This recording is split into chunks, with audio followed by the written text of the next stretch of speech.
ان 5-6 واقعات میں سے پہلا واقعہ جو حدیث میں ہے، مسند احمد اور مستدرک حاکم کی روایت ہے، رسول اللہ صلی اللہ علیہ وسلم کے دور میں مسجد نبوی کی تعمیر 2 دفعہ ہوئی۔ پہلی دفعہ تو جب آپ صلی اللہ علیہ وسلم ہجرت فرما کر مدینہ طیبہ تشریف لے گئے تو اس وقت آپ نے مسجد بنائی، اور دوسری مرتبہ سن 7 ہجری کے بعد ہوئی۔ مسجد پہلے بھی کچی تھی اور دوبارہ جب تعمیر ہوئی تو بھی کچی تھی۔ البتہ جب دوبارہ مسجد تعمیر کی گئی اور اس کی بنیادیں نکالی گئیں تو حدیث میں ہے کہ آپ صلی اللہ علیہ وسلم نے سب سے پہلا پتھر خود رکھا، اور اس کے بعد آپ صلی اللہ علیہ وسلم کے حکم سے دوسرا پتھر حضرت ابو بکر صدیق رضی اللہ تعالی عنہ نے رکھا۔ پھر آپ کے حکم سے ہی تیسرا پتھر حضرت عمر فاروق رضی اللہ تعالی عنہ نے رکھا، اور آپ کے حکم سے چوتھا پتھر حضرت عثمان غنی رضی اللہ تعالی عنہ نے رکھا۔ پھر آپ نے اس موقع پہ ایک بات ارشاد فرمائی۔ صحابہ کرام رضی اللہ تعالی عنہم اجمعین کا ایک بڑا مجمع موجود تھا۔ آپ نے ارشاد فرمایا، ہؤلاء ولاۃ الامر من بعدی، یعنی جس ترتیب سے انہوں نے پتھر رکھے ہیں اسی ترتیب سے یہ میرے بعد خلفاء ہوں گے۔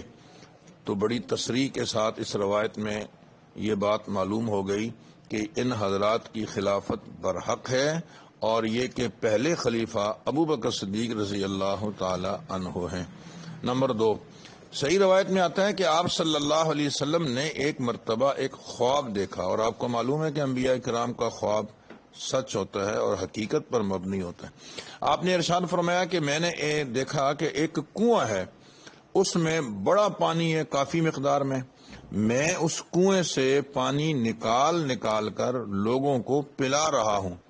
میرے بعد وہ ڈول حضرت ابو بکر صدیق رضی اللہ تعالی عنہ نے پکڑ لیا اور پانی نکال کر لوگوں کو انہوں نے پلایا۔ اس کے بعد حضرت عمر فاروق رضی اللہ تعالی عنہ نے وہ ڈول پکڑ لیا، اور وہ دیکھتے ہی دیکھتے ڈول بڑا ہو گیا۔ پہلے لوگ پانی پینے کے لیے اور جانوروں کو پانی پلانے کے لیے کنویں کے پاس ان جانوروں کو لے کے آتے تھے اور پانی پلاتے تھے، لیکن حضرت عمر رضی اللہ تعالی عنہ نے جب ڈول پکڑ لیا تو جانوروں کے باڑوں تک پانی پہنچ گیا، ان کو یہاں لانے کی ضرورت محسوس نہیں ہوئی۔ دراصل اشارہ تھا کہ حضرت عمر فاروق رضی اللہ تعالی عنہ کے دور میں فتوحات زیادہ ہوں گی۔ 22 لاکھ مربع میل رقبے کو حضرت عمر فاروق رضی اللہ تعالیٰ عنہ کے دور میں فتح کیا گیا، جس میں پورا مصر، عراق، شام، ایران، افغانستان اور کئی علاقے اس میں شامل تھے۔ حضرت ابو بکر صدیق رضی اللہ تعالیٰ عنہ کے دور میں بھی اگرچہ بہت کام ہوئے، لیکن حضرت ابو بکر صدیق رضی اللہ تعالیٰ عنہ کے دور میں زیادہ فتوحات نہیں ہو سکیں۔ وجہ یہ ہے کہ بہت سارے محاذ کھڑے ہو گئے، بہت سارے فتنے جمع ہو گئے، تو حضرت ابو بکر صدیق رضی اللہ تعالیٰ عنہ ان فتنوں کی سرکوبی میں مصروف رہے۔ مثال کے طور پر آپ صلی اللہ علیہ وسلم کی وصال کے بعد جو ایک بڑا فتنہ کھڑا ہو گیا، وہ مسلمہ کذاب نے جھوٹی نبوت کا دعویٰ کر دیا، ایک مستقل محاذ تھا یہ۔ ایسی اسود انسی نے بھی جھوٹی نبوت کا دعویٰ کر دیا، یہ ایک مستقل محاذ تھا۔ طلیحہ بن خویلد نے نبوت کا دعویٰ کر دیا، یہ ایک الگ تیسرا محاذ تھا۔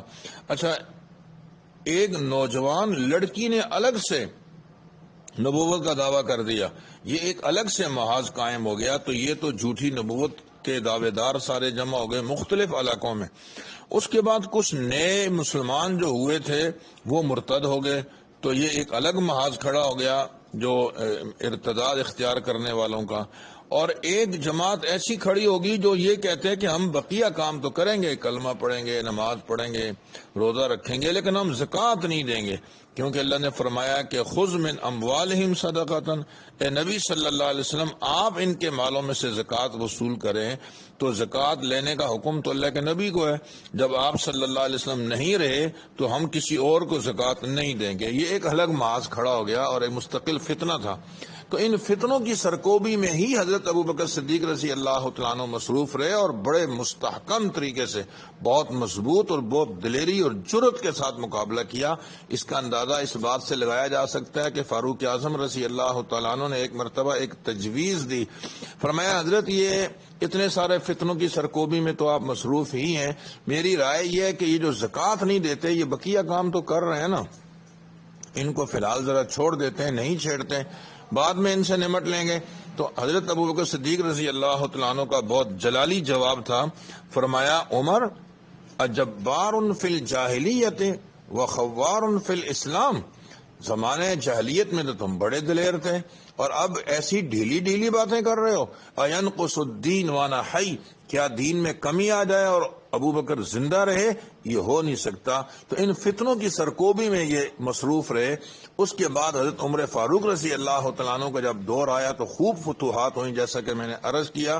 آپ صلی اللہ علیہ وسلم فرماتے ہیں کہ خواب میں ابو بکر نے پھر یہ ڈھول حضرت عمر فاروق کو دیا اور انہوں نے پھر لوگوں کو پانی پلایا۔ یہ ایک اشارہ تھا کہ میرے بعد خلافت ابو بکر کی ہوگی اور اس کے بعد عمر فاروق کی ہوگی۔